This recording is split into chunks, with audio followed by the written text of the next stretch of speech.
Hay algo que debemos tener claro cada vez que nos acercamos a la palabra de Dios. Y hoy, con mayor razón, mira. Una de las cosas que tenemos que tener claros es que todos somos igual de pecadores, ¿no es cierto? Llega un momento de nuestra vida, ya como cristianos, donde olvidamos de que éramos pecadores. Ya no somos por naturaleza pecadores y de que andamos practicando el pecado debido a que somos nuevas criaturas y ya no debe ser nuestra tendencia vivir pecando, pero eso no nos puede llevar a un punto de olvidar de que nosotros éramos pecadores, porque hay momentos en el que podemos hablar de tal manera y decir cómo el mundo está de cabeza, y a veces yo también lo he dicho, ¿no? Y lo hablamos de tal manera que olvidamos que nosotros estábamos en ese mundo y nosotros éramos igual de pecadores. Ahora, sabemos de que no hay pecado grande ni pequeño. Entonces, ciertamente, ya no estamos bajo el yugo del pecado, ya no somos esclavos del pecado. No es lo ideal ni siquiera de que caigamos en pecado, pero no podemos olvidar de que éramos pecadores. ¿Por qué te digo esto? Porque nuestro cristianismo puede llevarnos a un punto de pensar de que somos mejores y de que nos merecemos algo y de que estamos cumpliendo una hazaña porque ahora somos cristianos y olvidarnos de qué éramos antes, ¿no? Entonces, y podemos de pronto estar tendiendo a tener un corazón de fariseo, porque ese era el corazón del fariseo. El fariseo veía a la mujer samaritana como la peor pecadora, a los samaritanos en general, con los que no te puedes juntar, a los publicanos igual, ¿no? E Israel también se le está llamando a ser un pueblo santo, un pueblo distinto, y ciertamente tiene que ser consciente del pecado y de las malas influencias que va a haber entre todos los pueblos cananeos, pero no los puede llevar a tal punto de pensar de que ellos son súper espirituales o de que ellos son 100% santos, aunque son llamados a ser santos, pero no los puede llevar a pensar de que ellos se merecen algo y los otros no. Y ahí hay un peligro. ¿Me fue a entender? Entonces, una de las cosas que debemos recordar cada vez que venimos al Señor es de que éramos pecadores. Pecado grande o pequeño, pero éramos pecadores. Lo otro que no debemos de olvidar es que si el Señor nos ha dado salvación, no es porque nosotros hayamos sido estupendos o no es porque nosotros hayamos sido recontra obedientes. Nos llama a la obediencia, sí, eso lo tenemos claro. Nos llama a la santidad, eso es cierto. Pero Dios no nos dio salvación porque éramos santos o porque éramos obedientes. Porque lo contrario, la salvación sería ¿por qué? Por obra y no por gracia. Entonces son cosas que el cristiano tiene que recordar, que éramos pecadores, que la salvación no se nos dio porque éramos especiales, aunque hemos sido escogidos como o elegidos, como veíamos en la clase del sábado con David Troncoso, ¿no? Pero aún así no nos podemos llevar a pensar de que de pronto nosotros merecíamos esa salvación. No es por obediencia, es por fe. Se nos demanda obediencia para evidenciar nuestra fe, es distinto. Se nos demanda vivir en santidad, es distinto. Pero eso no quiere decir que por eso es que nos hizo salvos, ¿no? Porque la Biblia es claro cuando dice que hemos sido declarados justos, como si no hubiéramos pecado, pero nosotros sabemos que teníamos una vida pecaminosa, ¿correcto? Entonces, si fuese así, que nosotros hubiésemos adquirido nuestra salvación, entonces ya no sería por gracia, pues, ¿no? Pero mientras nosotros seamos conscientes de que fue por gracia, esa actitud glorifica a Dios. Entonces eso muestra lo glorioso que es Dios. Entonces, ahora, otra cosa que debemos de recordar es que toda bendición que disfrutamos hoy como parte, como añadido a nuestra salvación, a nuestra nueva vida en Cristo, aún cada una de esas bendiciones que Dios nos da como añadidos a nuestra salvación en Cristo, que viene en ese pack, eso también es por gracia. Eso también se nos ha dado por gracia soberana. Por ejemplo, ¿no? El ser llamados hijos de Dios es por gracia soberana. Por ejemplo, el ser miembros del cuerpo de Cristo es por gracia soberana. Por ejemplo, el ser pastor es por gracia soberana. Por ejemplo, por ser un evangelista es por gracia soberana. Por ejemplo, por tener un don de enseñanza, quizás con los niños, recuerda, es por gracia soberana. El ser carismático con los adolescentes es por gracia soberana. O sea, cada cosa que Dios nos ha añadido, quizás dones, podríamos decir, también es por gracia, no es por merecimiento. No es por que nos demanda, una vez imputada esa gracia soberana y cada una de esas bendiciones, nos demanda que seamos responsables con esas bendiciones que Dios nos da, cierto. Nos demanda una obediencia, una responsabilidad, pero cada una de esas cosas no se nos otorgó porque hayamos hecho algo, porque a veces la religiosidad nos puede llevar a pensar eso, tener un corazón fariseo y pensar de que yo me merezco tal puesto porque mira, estudié en el IBCL, estoy haciendo cherry al IBCL. No es así, ¿no? Yo me merezco tal puesto porque yo me merezco, o así, ¿no? Yo debería orar al frente porque soy uno de los fundadores de la iglesia, porque estoy hace 10 años. ¿Será así? No, debemos ver como un privilegio el servir a Dios. Amén. Yo estoy seguro en la alabanza porque de pronto soy el más antiguo. ¿Será así? ¿O porque yo siempre he cantado? No. ¿O porque canto mejor? No. Todo eso es consecuencia de su gracia soberana. ¿Por qué lo digo? Porque justamente de eso va a tratar, de que el pueblo de Israel no olvide de dónde ha sido sacado y hacia dónde está siendo llevado. De la misma manera, nosotros no debemos de olvidar quién nos ha escogido y no solamente nos ha escogido, nos ha bendecido, de dónde nos ha sacado y hacia dónde nos lleva. Solo así, cuando seamos conscientes de eso, vamos a glorificar a Dios. De lo contrario, vamos a tender a autoglorificarnos y eso es peligroso. Amén. Dicho eso, mis hermanos, leemos verso 1.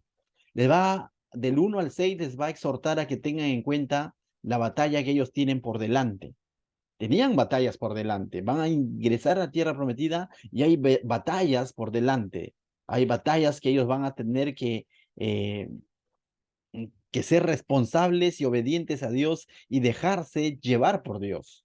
Dice, oye Israel, tú vas hoy a pasar el Jordán para entrar a desposeer a naciones más numerosas y más poderosas que tú, ciudades grandes y amuralladas hasta el cielo.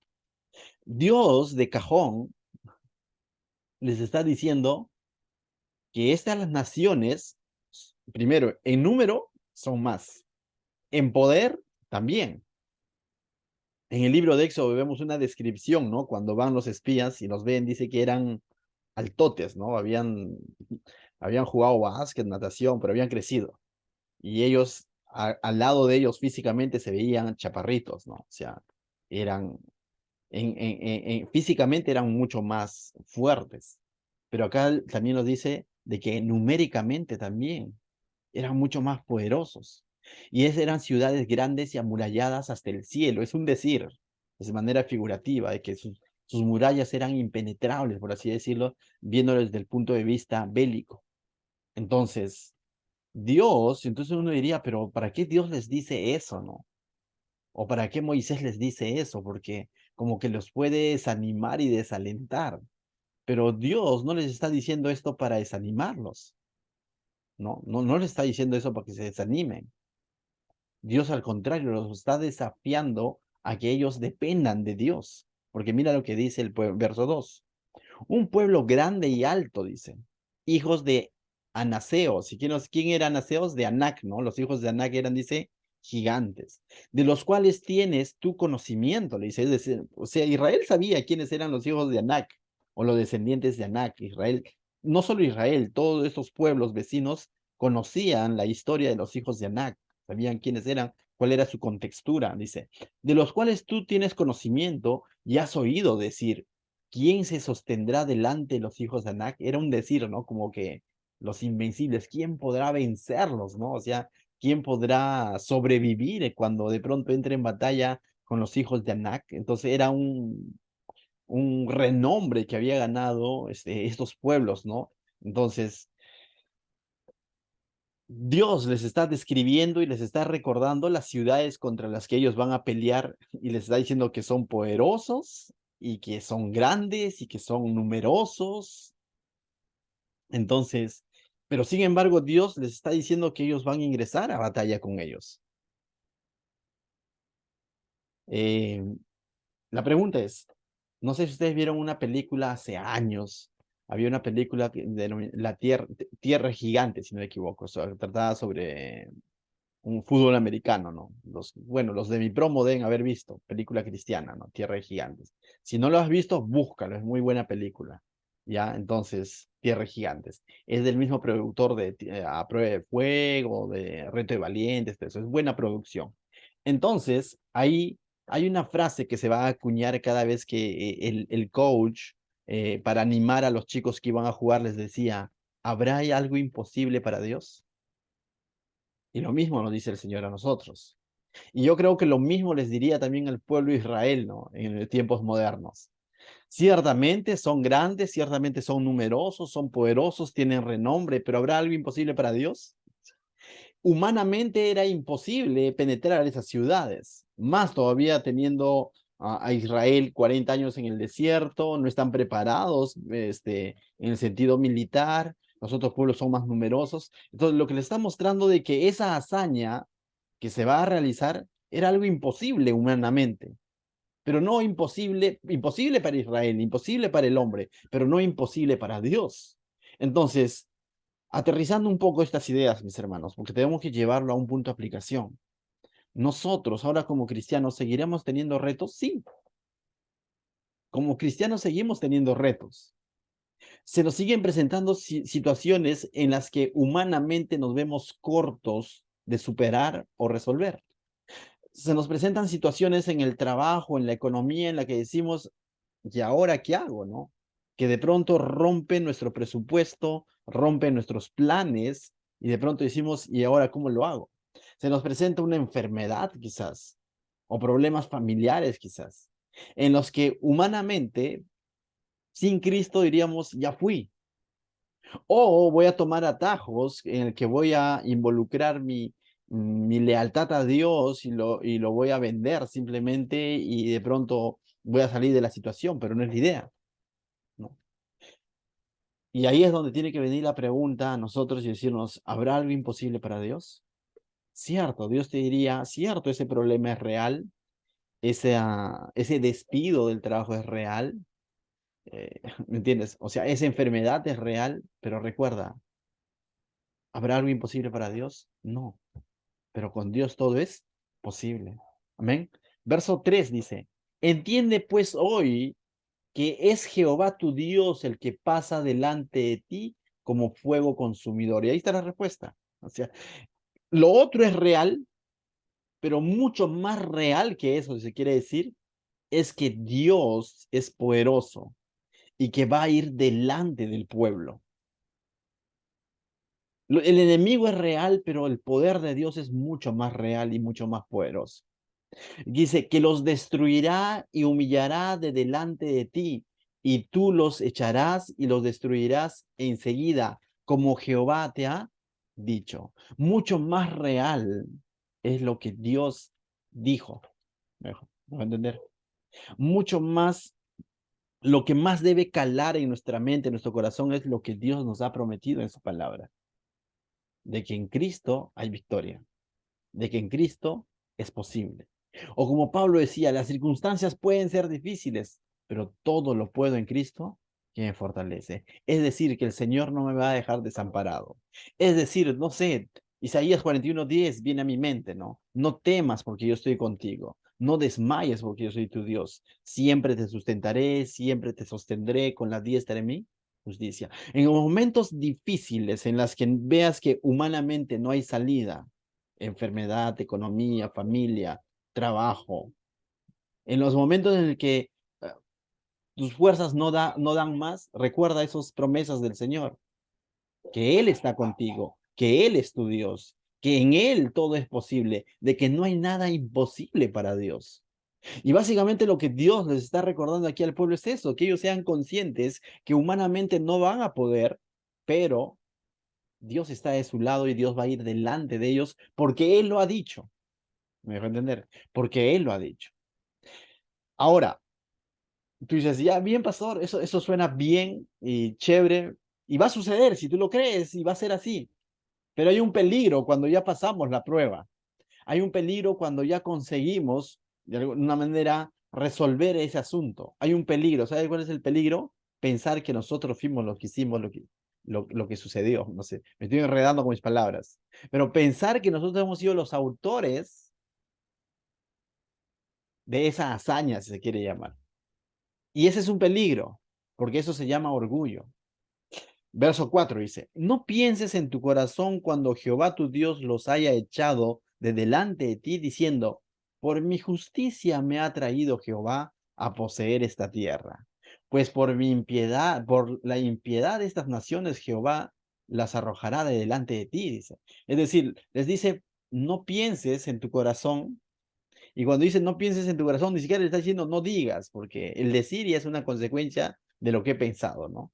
Pero no creas, mejor dicho, en tu corazón, cuando ya hayas conseguido o Dios te haya dado esa victoria, cuando Dios te haya librado de esa situación económica, de familia, enfermedad, cuando ya haya sucedido el milagro, no pienses que fue por tu justicia.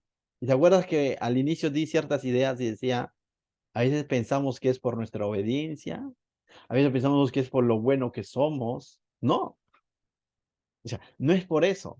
Aunque el Señor demanda obediencia, aunque el Señor va a demandar fe, va a demandar obediencia a este pueblo para que los introduzca a la tierra prometida, pero no es por eso es que de pronto van a vencer a ellos, es porque Dios lo dijo. Porque yo no puedo hablar de fe si primero no ha venido una palabra de parte de Dios. Y esto también se puede aplicar a nuestra salvación. Es por gracia, dice, por medio de la fe. Pero esa fe no va a venir si su palabra no ha sido expuesta a mi vida. Si la voluntad de Dios, la promesa de Dios primero no ha venido, ha sido expuesta a mi vida. Yo lo único que he hecho es aceptarlo y rendirme a lo que Dios dice, ¿no? O sea, no pensemos de que somos salvos porque de pronto estamos evangelizando, ¿no? El evangelismo es una consecuencia de los que ya son salvos y en el corazón agradecidos quieren también llevar ese mismo mensaje a los que no conocen a Dios. Pero no es que Dios nos dio la salvación porque cuán útiles le íbamos a hacer, me dejo entender. Porque puede llegar un momento en el que pensemos y digamos, porque soy bueno, por eso Dios me ha dado esto. No es porque eres bueno, es porque Él es misericordioso. En el contexto, dice, es por un motivo les da.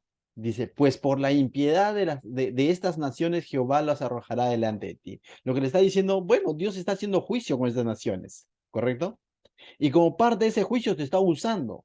Y en ese usarte, Él te va a bendecir. Y va a bendecir al pueblo de Israel con una tierra donde fluye leche y miel.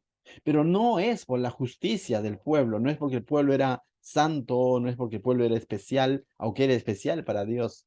Pero es especial solo lo podemos entender en la misericordia, en la gracia que Dios tiene con este pueblo. Verso 5 dice, no por tu justicia, ni por la rectitud de tu corazón. Una palabra simple para de pronto resumir rectitud de corazón es obediencia o santidad. Dice, no por tu justicia ni por tu santidad entrarás a poseer la tierra de ellos. O sea, no por obras para que nadie se gloríe, dice el Nuevo Testamento, ¿no? Cuando habla de nuestra salvación, de nuestra vida eterna, de que vamos a ir al cielo, no es por obras. Dice, no por tu justicia ni por tu rectitud de corazón entras a poseer la tierra de ellos, sino por la impiedad de estas naciones, Jehová tu Dios las arrojará de delante de ti. Nuevamente es porque Dios está haciendo juicio a estas naciones. Y para confirmar la palabra que Jehová juró a tus padres Abraham, Isaac y Jacob.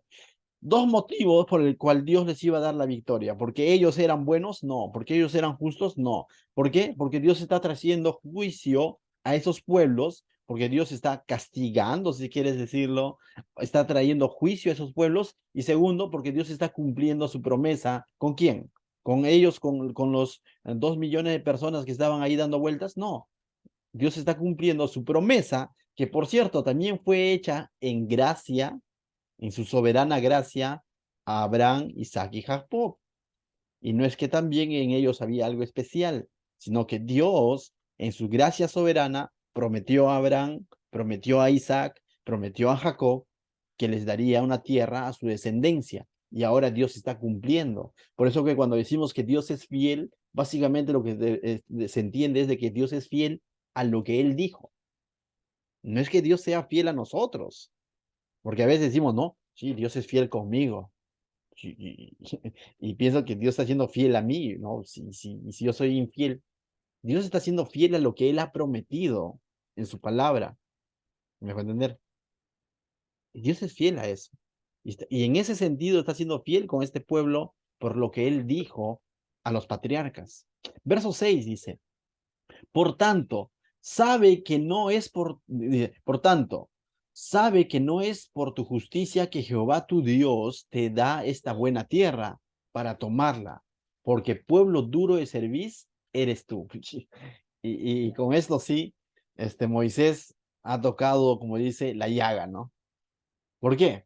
Porque no solamente le está diciendo, no creas que Dios te va a dar esta tierra, te va a dar la victoria ante estos pueblos poderosos, porque tú eres justo, o tú eres obediente, o eres santo. Y ahora más bien, muy por lo contrario, le está diciendo, porque pueblo duro de cerviz eres tú. ¿Y qué significa pueblo duro de cerviz?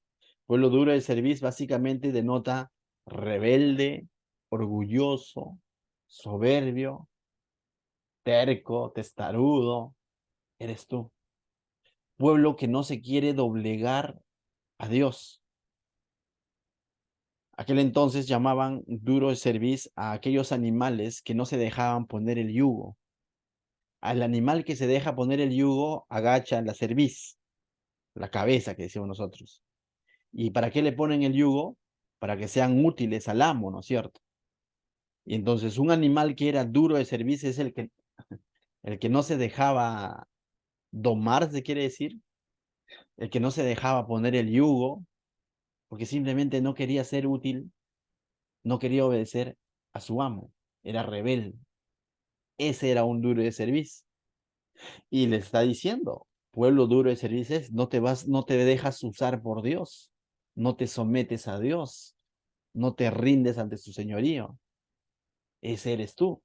Y ahora, pero cuando Moisés dice esto del pueblo, Moisés estará calumniando al pueblo. Quizás nosotros conocemos una historia del pueblo en la que ellos sí eran totalmente obedientes. No, Moisés está hablando con fundamento. Moisés los ha conocido por 40 años, recuerda, están ya finalizando esos 40 años. Y si Moisés está diciendo esto de parte de Dios al pueblo, es porque eso es lo que ellos son.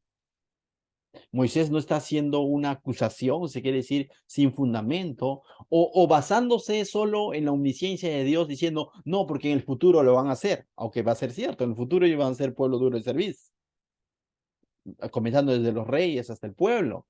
Pero Moisés estaba hablando en base a un pasado presente, o un presente pasado, algo que el pueblo era realmente. Dice, porque pueblo duro de servicio eres, no dice eras o serás, sino que le dice eres. Y claramente lo va a decir en el verso 7. Dice, mira, acuérdate, no olvides que has provocado a ir a Jehová tu Dios en el desierto. Y tú dices, pero bueno, quizás fueron unos episodios, ¿no? Pero mira, desde el día que saliste de la tierra de Egipto hasta que entraste en este lugar, habéis sido rebeldes a Jehová. Es decir, anota o marca esas dos palabras, desde hasta. Desde que los sacó de Egipto hasta el momento en que ellos van, entonces es todo el proceso. O sea, es todo el proceso, no es un instante. En todo el proceso han sido duros de servir y como dice, habéis sido rebeldes a Jehová. No, pastor, pero cuando ellos salieron fueron obedientes, ¿seguro? ¿Fueron obedientes? ¿Qué dices tú? Estaban, dice, frente al mar y detrás estaba el faraón que venía. ¿Y qué dijeron? Moisés, para esto nos has sacado. Allá en Egipto al menos teníamos Campofé donde nos van a enterrar nuestros padres y aquí no hay el parque de recuerdo, mira, vamos a caer aquí. Se quejaron. Moisés tiene que ponerse a orar y Dios le dice, ¿qué haces orando? Levanta la vara y muestra su misericordia, muestra su poder soberano. Pasan. Una vez que han pasado, tenemos sed.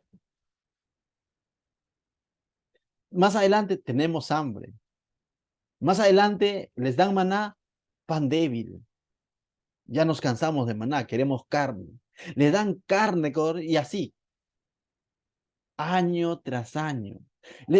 ya están a punto de pasar a la tierra prometida. No, no, no, no, mejor hay que asegurarnos, hay que enviar unos cuantos espías, ¿está bien? Y envían sus espías y nuevamente se quejan. Y queja tras queja, queja tras queja. Por eso le dice, desde hasta. Esa era la realidad. Y si de pronto tú dices, pero bueno, esto es historia, pero también a veces se asemeja a nuestra vida. A veces se asemeja a nuestra vida. Cierto, no es lo ideal, pero entonces, ¿cómo está nuestro corazón para con Dios? Seremos como Pablo que decimos, he aprendido a vivir en lo alto, en lo bajo, en la abundancia, en la escasez. A eso debemos apuntar. Entonces, de pronto sacar de nuestro corazón, sacar de nuestro vocabulario esas palabras de disconformidad, esas palabras de queja, de incredulidad para con el Señor, ¿no? Debemos entender que Él ciertamente lo que ha prometido lo va a cumplir. Y si Él ha prometido llevarnos al cielo, donde no va a haber más dolor, donde no va a haber más llanto, así va a ser. Pero si Él en su soberanía prefiere todavía mantenernos aquí, no seamos duros de servicio, dejémonos poner el yugo y sirvámosle más bien. Seamos obedientes y sometámonos a su voluntad. Amén. El animal con duro de servicio quiere hacer su propia voluntad, orgullo, quiere hacer sus propios planes. En cambio, el que doblegaba su servicio, el que doblegaba su cabeza, decía, estoy dispuesto a obedecer a mi amo, estoy dispuesto a ser obediente y servir a mi amo. Y no solo, sino el yugo por lo general hacía trabajar dos animales en pareja. Amén. Bien, verso 8 en adelante prácticamente lo vamos a leer. ¿Por qué? Porque va a describir justamente este desde hasta, ¿no? Lo que ha dicho, ¿no? Desde que le saliste de la tierra de Egipto hasta que entraste a este lugar. Lo va a describir básicamente. Y no requiere tanta explicación porque ustedes van a recordar, hemos estudiado Éxodo, ¿no? Y si no has escuchado Éxodo, como siempre digo, anda, ve al YouTube, busca estudio del libro de Éxodo de verso a verso y lo vas a encontrar, ¿no? Entonces dice, verso 8, en Horeb provocaste a ira a Jehová y se enojó Jehová contra vosotros para destruirlos. ¿Dónde es Horeb? Es el otro nombre que se le da al monte Sinaí. Ahí mismo provocaron a ira y quizás este es el más significativo de su rebeldía, quizás. Dice, cuando yo subí al monte para recibir las tablas de piedra, las tablas del pacto que Jehová hizo con vosotros, estuve entonces en el monte 40 días y 40 noches, sin comer pan ni beber agua, y me dio Jehová las dos tablas de piedra escritas con el dedo de Dios, y en ellas estaba escrito según todas las palabras que os habló Jehová en el monte, de en medio del fuego, el día de la asamblea, dice. Sucedió al fin de los 40 días y 40 noches que Jehová me dio las dos tablas de piedra, las tablas del pacto. Y me dijo Jehová, levántate, desciende pronto de aquí, porque tu pueblo que sacaste de Egipto se ha corrompido. Primer punto, primer calificativo que dice, se ha corrompido. Pronto se ha apartado del camino, se ha apartado del camino que yo os mandé, se ha hecho una imagen de fundición. Y me habló Jehová diciendo, he observado a ese pueblo y he aquí es pueblo duro de servicio. Bien ganado se tenían ese apodo, ¿no? Pueblo duro de servicio, pueblo orgulloso. Ahora, ¿por qué de pronto Moisés pone y saca a la luz este evento? Y no saca a la luz el evento de pronto que te conté hace un momento, ¿no? Frente al Mar Rojo, detrás del faraón. Podríamos decir, estaban de miedo y por eso desconfiaron de Dios. Podríamos decirlo, quizás. No, tuvieron sed en el desierto. Es que tenían sed. Podríamos quizás tener la excusa de que tenían sed. Bueno, ¿quién no cuando tiene sed, no? El maná, tenían hambre, ¿no? O sea, pero, ¿sabes? Cuando ellos estaban en el monte Sinaí, en el Horeb, y ha narrado, y Moisés, y sucedió todo esto que Moisés ha narrado, acababan de recibir y ver la presencia de Dios, de recibir la voz de Dios, acababan de escuchar la voz de Dios, y el humo en el monte, y acababan de ver la gloria de Dios, se quiere decir. O sea, no es que estaban pasando necesidad, O sea, había razones suficientes para esperar y decir que venga Moisés con los mandamientos del cual Dios ha hablado y ha resonado en nuestros oídos. O sea, solamente era cuestión de esperar. Entonces, no era un momento en el que ellos tenían hambre, no era un momento en el que ellos tenían sed, no era un momento en el que ellos tenían miedo del faraón, no, era un momento en el que la gloria de Dios se acababa de manifestar. Pero ¿qué sucedió? El pueblo duro de cerviz, verso 14 dice, Dios dijo, déjame que los destruya y borre su nombre de debajo del cielo, es decir, los desaparezcan, ¿no? Y yo te pondré sobre una nación fuerte y mucho más numerosa que ellos. O sea, había cualquier otro en cola que pudo haberlos reemplazado fácilmente si se trata de méritos. Verso 17. Entonces tomé las dos tablas y los arrojé de mis dos manos y las quebré dice, delante de vuestros ojos. Verso 18. Y me postré delante de Jehová como antes. Cuando dice ese antes es a esos 40 días que él estuvo, ¿no? Aprendió a postrarse ante la manifestación gloriosa de Dios en 40 días, Moisés. Entonces dice, él dice como antes, 40 días y 40 noches. Nuevamente va entonces Moisés ahora a postrarse ante el Señor, delante de su presencia del Señor por 40 días y 40 noches más. No comí pan ni bebí agua, o sea, ese es un ayuno, ¿no? A causa de todo vuestro pecado que habíais cometido, haciendo el mal ante los ojos de Jehová para enojarlo. Entonces Moisés lo que hace es, básicamente es, comienza a hacer la oración de intercesión a causa del pecado del pueblo. Moisés comienza a orar por el pueblo. Moisés ciertamente va a tener un enojo, va a tener una reacción, va a romper las tablas en su furor, pero no se olvidó de interceder por este pueblo. Dios dice, le había dicho, voy a desaparecerlo de la faz de la tierra y te daré otro pueblo mucho más numeroso y más fuerte. Es decir, Moisés igual no había sido despedido, continuaba con su chamba. ¿Me dejo entender? O sea, su trabajo no estaba en juego. Pero ¿qué es lo que hace Moisés? Dobla rodillas, se somete en oración por el pueblo. A eso se le conoce como la oración intercesora de Moisés. Está registrado en Éxodo capítulo 32, si no me equivoco. Ahora, ¿cómo nosotros reaccionamos ante el pecado de nuestro hermano, de nuestro prójimo, de los demás? Cierto, hay ciertos pecados, hay ciertas cosas que va a suceder a nuestro alrededor que debe causar dolor, cierto dolor, ¿no? Decir, oye, estás haciendo quedar mal el nombre del Señor, ¿no? O sea, oye, estás haciendo quedar mal a la iglesia, oye, estás haciendo quedar mal a la familia, ¿no? Cuando el padre de pronto corrige a su hijo o la pareja, no sé. Podríamos haber cierta molestia, ¿no? Tampoco podemos decir, no, no me molesta para nada, no, no. O sea, puede haber, pero ¿qué más? Doblamos rodillas para orar por ese hermano, por esa hermana, por esa pareja, por ese esposo, por esa esposa, por ese hijo, por ese primo que de pronto ha fallado. Oramos o de pronto decimos, ya, pues que asuma consecuencias. Aquí Moisés nos enseña, ¿no? Cómo debe ser el corazón de un cristiano, ¿no? Que intercede por el pecado ajeno. Amén. Y estamos hablando últimamente bastante de esto también en el estudio de Corinto, ¿no? Corrige, pero ¿qué dice? Perdona y consuela. Y parte de la consolación no puede ser basada en esfuerzos humanos, sino comienza con una oración por el prójimo. Amén. Entonces el Señor nos está hablando bastante en esto, en que oremos unos por otros. Si de pronto yo noto el pecado de mi hermano, cierto, el Señor me puede llamar a confrontarlo, a exhortarlo, pero también tengo que orar por ese hermano, por ese hermano. Amén.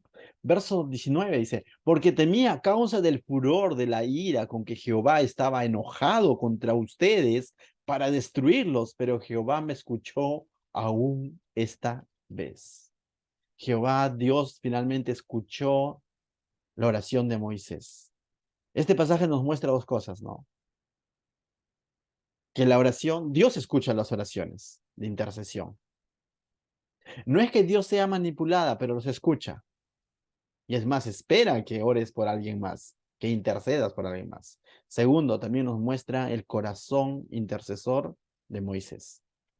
Él intercedió porque amaba al pueblo. Verso 20.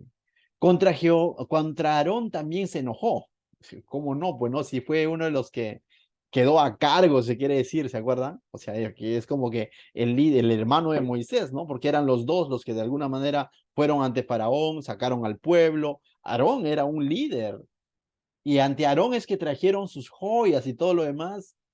Y ya, bueno, libro de Éxodo narra claramente, ¿no? Y Aarón tuvo responsabilidad en hacer, construir esta estatua, en construir este ídolo.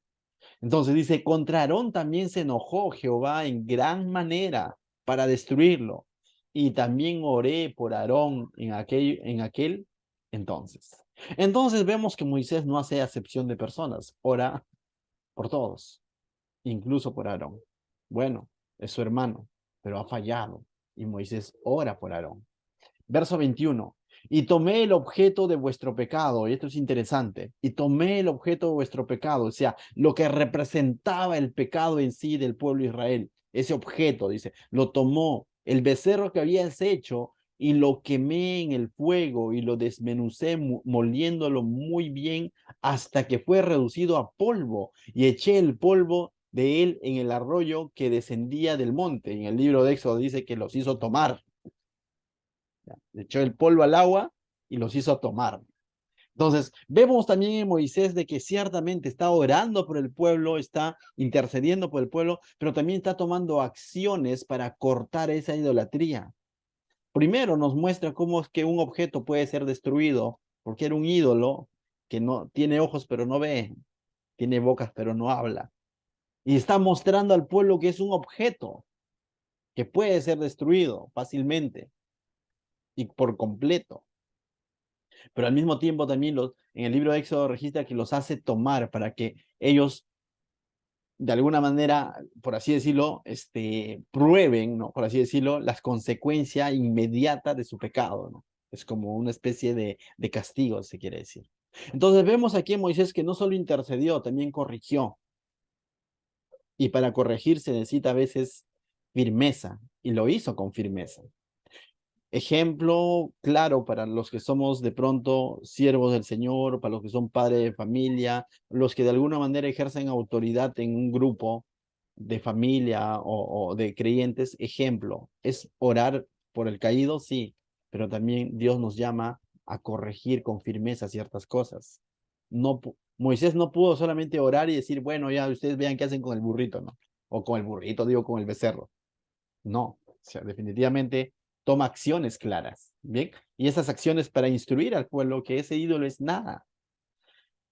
Pero había más, el cual Moisés ya no va a detallar, solamente lo va a poner en una lista. No era el único momento en el que ellos fueron duros de servir, les ha dicho desde hasta, ¿se acuerdan? Desde que saqué de Egipto hasta que les introduce la tierra prometida, han sido un pueblo duro de servir. Y aquí dice el verso 22 al 24, es un resumen de los otros momentos.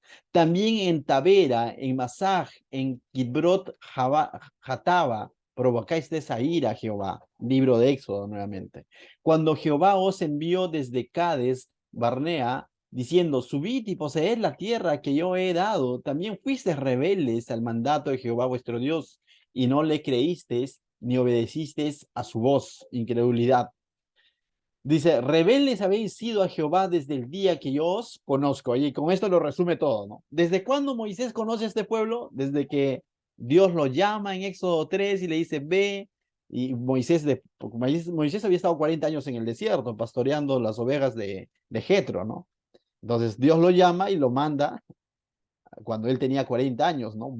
No, 80 años. 40 años como príncipe, 40 años como pastor en el desierto, pasaron 80 años. Ahora lo llama que vaya y saque el pueblo y le va a demorar otros 40 años. O sea, esos son los 40 años de Moisés para otro estudio. Pero durante esos 40 años que Moisés va a conocer a este pueblo, dice que dice, rebeldes habéis sido a Jehová desde el día que yo os conozco. O sea, era algo natural en Israel, ¿no? Es por eso que Moisés y Dios, creo yo, es enfático con el pueblo, porque conoce cómo es el pueblo. Es por eso que le dice, no olvides, acuérdate, no te vayas a enorgullecer cuando te haya dado la victoria. Y pregunto ahora yo, ¿nosotros de pronto no nos asemejamos también? Es por eso que el Señor dice que meditemos en su palabra de día y de noche, porque si no si haciéndolo, muchas veces pecamos de autosuficientes, si haciéndolo, muchas veces se quiere meter mm, ciertas ideas o ciertos pensamientos a nuestro corazón de soberbia, de orgullo. Si perseverando sucede eso, imagínate si no perseveramos en el aprendizaje de su palabra. ¿Te imaginas? O sea, entonces, no tanto es porque Dios sea desconfiado o no nos tenga fe, es porque Dios conoce cómo somos. Amén. Y es por eso que la necesidad de ir constantemente al escrito está, o dicho de otra manera, es por eso de la necesidad de ir constantemente a lo que Dios dijo, a lo que Dios dice, a lo que Dios espera, a lo que Dios requiere de parte de mí. Hay una necesidad en el cristiano, ya no para ser salvos, pero para vivir conforme a la vocación con la que hemos sido llamados. Entonces, no es una opción, decíamos tiempo atrás, el alimentarnos de la palabra de Dios. Tiene que ser una necesidad, un anhelo en el cristiano. No es una opción leer mi Biblia, debe ser una necesidad. No debe ser una opción, hoy me congrego, mañana sí, mañana no. Debe ser una necesidad, un anhelo el congregarme, porque ahí dice, somos edificados, animados unos a otros. Cuán necesario es, mis hermanos.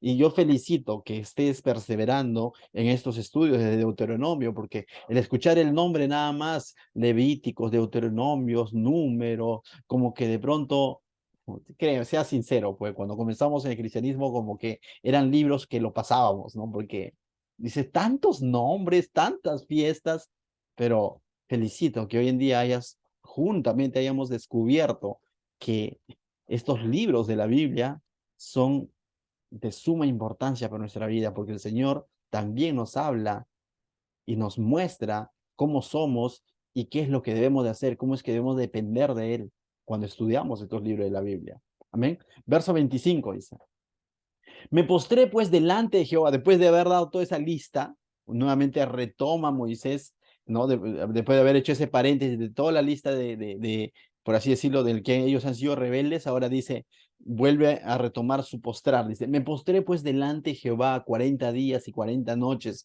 estuve postrado porque Jehová dijo que os había de destruir. Búscalo en Éxodo 32, ahí está todo detallado. Verso 26. Y oré a Jehová diciendo, oh Señor Jehová, no destruyas a tu pueblo y a tu heredad que has redimido con tu grandeza, que sacaste de Egipto con mano poderosa. Y es interesante porque dice, Moisés está pidiendo por el pueblo, pero no está diciendo, oh Dios, mira, el pecado que ellos han cometido es pequeño. Oh Dios, mira que ellos son obedientes. Oh Dios, mira, su apelación, o Moisés no está apelando al buen comportamiento del pueblo porque no lo tenía. Moisés apela a decirle, son tus rescatados, son el pueblo que tú has redimido. Moisés apela a la gracia o la misericordia pasada de Dios. ¿Qué significa eso? Dios rescató a este pueblo por misericordia. Y Moisés le está diciendo, es el pueblo que tú rescataste, que sacaste de Egipto en tu misericordia. Y estaba apelando a eso, ¿me entiendes? Entonces, si lo llevamos a una aplicación personal, cristiano, ya eres salvo, pecas. Y cuando vienes en oración, a Dios le dirías, Señor, mira, mi pecado no es tan grande. Señor, mira, otros pecan más. Señor, mira, también he hecho cosas buenas. No, algo que podemos aprender en este pasaje es decir, Señor, tú me salvaste en gracia y misericordia. Ten misericordia de mí. Ayúdame, levántame. Es distinto, porque estoy volviendo a mis principios de decir, si me salvaste en gracia y misericordia, por favor, sosténme en gracia y misericordia. Solo así, entonces podemos comprender que la salvación no se pierde, porque Dios nos sustenta en gracia y misericordia, no por lo que hacemos o dejamos de hacer. Amén. Verso 27. Acuérdate de tus siervos Abraham, Isaac, Jacob. No mires la dureza de este pueblo, ni a su impiedad, ni a su pecado. Segunda apelación que hace Moisés en su oración. Pide que Dios sea misericordioso por la promesa que él ha dado a quién? A Abraham, Isaac y Jacob. Básicamente le está diciendo, Señor, acuérdate de que tú has prometido.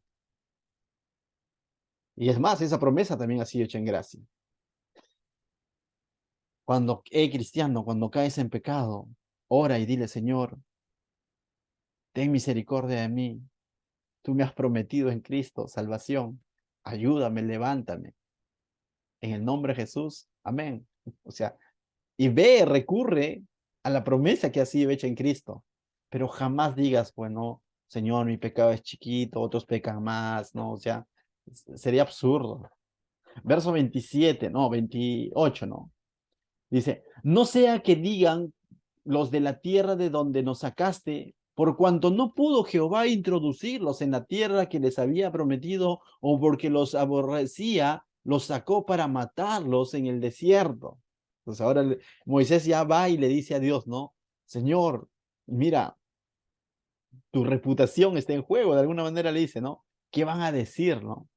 Y básicamente les está diciendo, Señor, tú eres poderoso para introducirlos así como los has sacado. Señor, recuerda que tú eres poderoso, así como nos ha librado de los yugos del pecado, Él es poderoso para llevarnos al cielo y lo va a cumplir.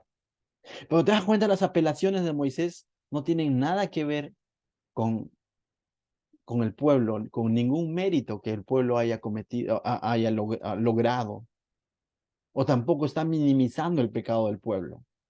De esta oración, de estas apelaciones, podemos aprender cómo orar cuando de pronto oramos por alguien más o cuando oramos por nosotros mismos porque le hemos fallado a Dios. Apelemos a su misericordia por lo que Él ha hecho, por lo que Él ha dicho y por lo que Él hará. ¿Qué había hecho Él? Los había sacado de Egipto. ¿Qué es lo que Él había dicho? Lo había prometido. ¿Y qué es lo que iba a hacer? Introducirlos a la tierra prometida. Cuando oremos, apelemos a la misericordia de Dios por lo que Él ha hecho en la cruz, por lo que Él ha prometido en la cruz y por lo que Él va a hacer cuando el Señor vuelva por su iglesia. Amén. Y eso llenará de esperanza en tus corazones. Verso 29 y terminamos. Dice, y ellos son tu pueblo y tu heredad que sacaste con tu gran poder y con tu brazo extendido. Entonces Moisés está pidiendo misericordia sobre este pueblo de Israel porque ellas eran pueblo de Dios. Entonces, cuando oremos, dile, Señor, te pertenezco, yo te entregué mi vida, te fallé, perdóname, pero te pertenezco, porque sí lo dice su palabra. Amén. Y no olvides, porque el enemigo lo que va a colocar en tu mente es decir, ya le fallaste, así eres hijo de Dios, y va a poner en tela de juicio tu cristianismo. Pero si tú identificas que le has fallado a Dios, dile, Señor, soy tu hijo, perdóname, apela a su misericordia. Y dice que él, al que recibe por hijo, disciplina, pero por amor. Amén. Oramos. Padre, te doy gracias, Señor, esta noche por tu preciosa palabra, porque nos anima, Señor, a través de estos estudios, Señor. Primero, Señor, a recordar que todo es por gracia y misericordia, Señor. Segundo, Señor, a entender que tú eres el que da la victoria, Señor, y que nos permites en tu gracia y misericordia ser partícipes de esas victorias, de esas bendiciones, Señor.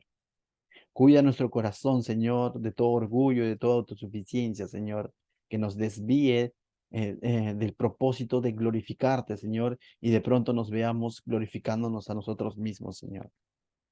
Y si te hemos fallado, Señor, ayúdanos a entender que es por tu gracia y tu misericordia que tú puedes perdonar y cubrir nuestros pecados, Señor. En el nombre de Jesús, la gloria, la honra sean para ti, mi Dios. Amén. Bien, hermanos, hemos terminado entonces nuestro estudio.